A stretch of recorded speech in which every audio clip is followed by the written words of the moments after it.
Hi, welcome back. This week we're going to take a deep dive into my electric vehicle garage.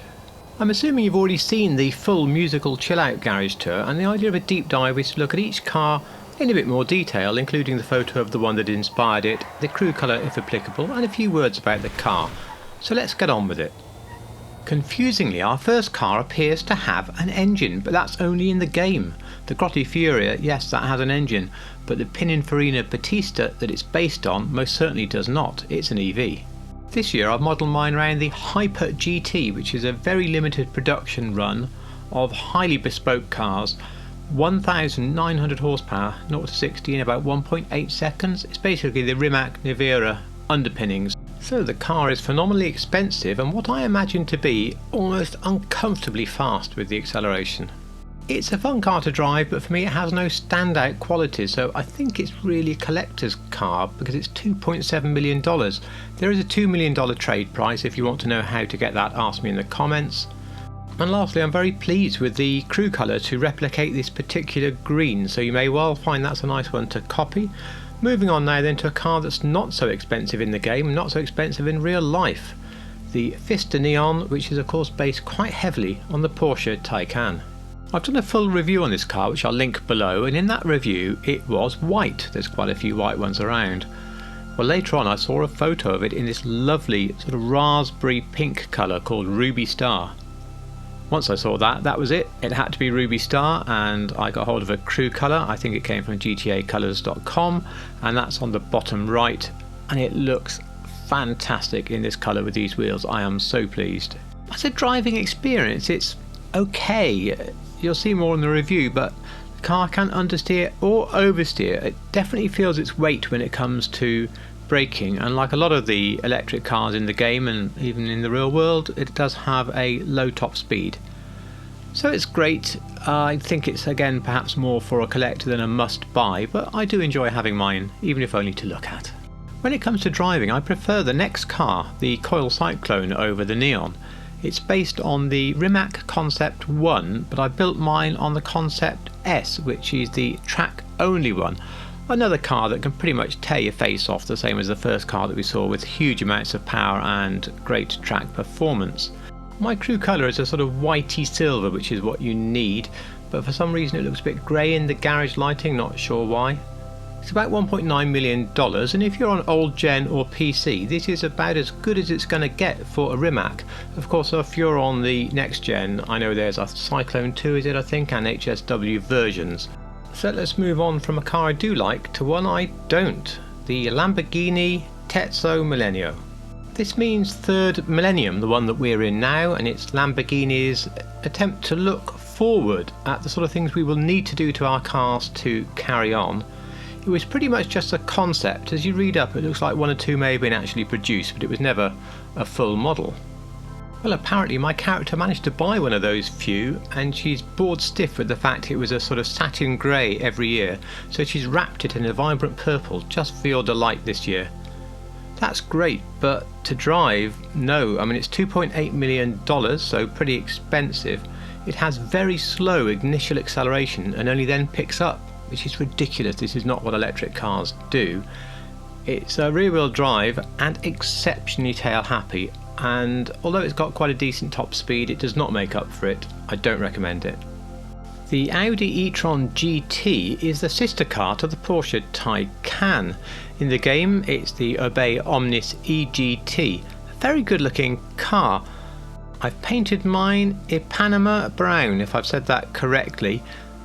The crew colour I made up is on the bottom right. I know it looks a little richer than the photo. I think that photo may be a bit pale though, because it really is quite an attractive brown.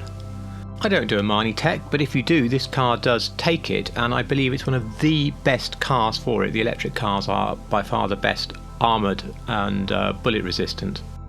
It's 1.8 million and a really rather nice car to drive. I prefer it to the Taycan. It's more of an oversteer than an understeer car. Feels a little bit faster.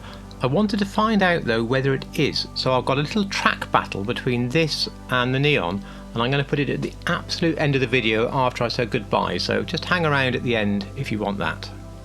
The Gumpert Nathalie not only has a rather strange name, it has a very unusual propulsion system. You fill the car with methanol, and the methanol is then used to make hydrogen. The hydrogen then powers a hydrogen fuel cell, which makes the car electric with about 200 horsepower per wheel. In the game, the Överflöd Imorgon actually is a sort of hybrid car, so you get some hybrid noises from it, so it's a little bit different. It cost $2.2 million. It does have quite a reasonable resemblance to the real car, which in itself looks a little bit like an R35 GTR, and it is a fast car with some fun handling, so it is good to drive. However, it can be rather upset by the bumps, and what I tend to find is it's a very exciting ride through town. In previous years I've based mine on various press and show cars. Well, there's finally some production, so I've been able to base mine this time on the first edition car, and I believe the colour was one of the brushed metals. I think it's a little bit more than a collector's car because it is fun to drive, but I don't think it's a must-have. We now move on to a very unintentional lie. Fisker make a four-door electric saloon car, and Newport Convertible Engineering had pictures on their website of a two-door that I believe they were planning to make. They re-engineer a lot of cars into something quite different. So I based mine on that, and then when I came to get a picture of it much later on, it had gone. It was replaced by the empty web page that you just saw. Well, as well as the Fisker Karma saloon or sedan, there was going to be, I'm not sure if it was ever produced, the Karma Sunset, which was a hard-top convertible. So I've taken the red from that car, but carried on calling it the Newport Convertible Engineering car, even though that car, I think, is never going to exist. Anyway, it only costs $100,000, so it's pretty cheap. It's not a quick electric car or a quick car in the game at all. I don't think it really is a must-have, especially now that we can't quite base it on anything. Also, strangely, it has exhaust pipes. They don't do anything. Weird. On now to our second Audi, the Obey I-Wagen in game, based on the Audi e-tron SUV. I found a photo online of one with Vossen rims on, and they're a rim that you can copy in the game. I thought it looked superb, so that's how I've done mine. Now, I'm not too sure where the photo is now of the one that I did. I don't think it was the same blue as the blue that is here, but I do think the blue on this real one is fantastic, and I might get a crew colour and replace it with this. At the moment mine is just painted an in-game blue. It's $1.7 million, and when you start driving it you think, well, the acceleration's okay, and then before you know it you're at your top speed and it's hardly anything.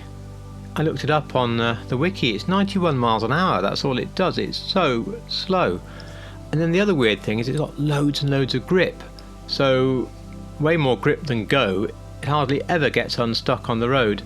Bit strange. I don't really drive it, to be honest with you. I see it again very much as something for an Audi collection or an EV collection, something like that. It's not really a driver's car. So from more grip than go to more go than grip. Moving on, of course, to the Ocelot Virtue, based very strongly on the Lotus Evija, Lotus's 2000 horsepower hypercar. I'll link you to my full review of the car down below, which I do urge you to watch, but spoilers, this car is quick. This car is really quick. It has instant acceleration, the way you'd expect a powerful electric car to be. It's the best representation in this whole garage of what electric motoring is actually about.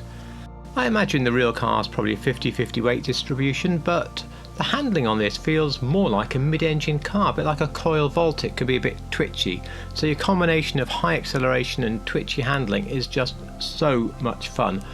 The car was for me free for doing the last dose missions, and I think that is still the case. So although it's listed for $3 million, just do the missions and get it for free. Wonderful, wonderful car.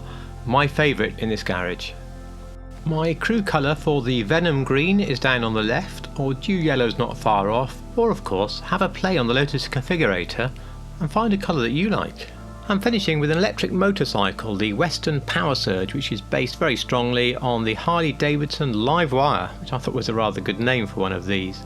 This is a great bike to ride, and as soon as I got it I thought this looks good for time trials, so I did a video comparing it with the Hackitude Drag. And the result was, yes, this is a lot better for time trials, and it's what I've used ever since it came out. So I don't know, something like the last year. I've done them every week on this bike. Really good, highly recommend it.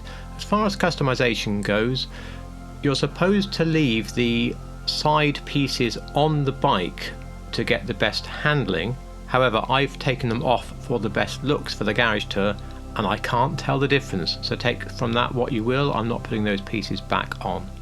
If you're on expanded and enhanced, you do of course have the HSW Hakuchu drag, which I'm sure will blow this one out of the water and will probably nullify most of what I just said.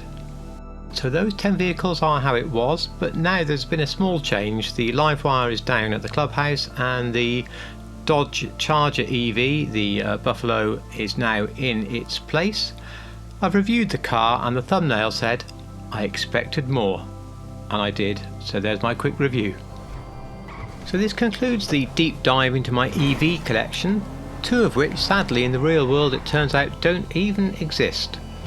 I'm generally following the garage tour as I do these, and that's why next Sunday we will have the concept cars, but I'm also going to do the one-off collection slightly early in the same video, because concepts and one-offs go together hand in hand, and it only makes 12 cars in total anyway, so I hope I'll be able to see you for that. If you've had any value, benefit or entertainment out of this, or even if you're just pleased it's over, whatever, I could really appreciate a thumb. It would help to grow the channel just a little bit faster. I'd be ever so grateful for that. And if you're not subbed but you like real cars in GTA, well, hopefully this has tempted you, and please would you consider a subscription. Otherwise, the track battle's coming if you're interested, but whatever, thank you so much for watching. Still here, that's awesome, thank you. Well, the Neon, the problems I had with that on the track mainly involved understeering into the scenery, and the problems I had with the Omnis EGT, as you can see on the back bumper, were oversteering into the scenery, but I managed a clean lap on both, and the Neon did it in about 57 seconds and the EGT 56.5, so it is the quicker car, but only slightly. However, I did find it the more enjoyable car to drive round the lap, without a doubt, and if you're buying one of the two, even ignoring a Marni Tech, I'd still go with the EGT for that. I should also add that an Italian GTO in my rather incapable hands would be round here in about 52 seconds, so neither of them is competitive for racing in the sports class. Well, this is what half a second looks like. Thanks for sticking around for this little battle, and I'll see you next week.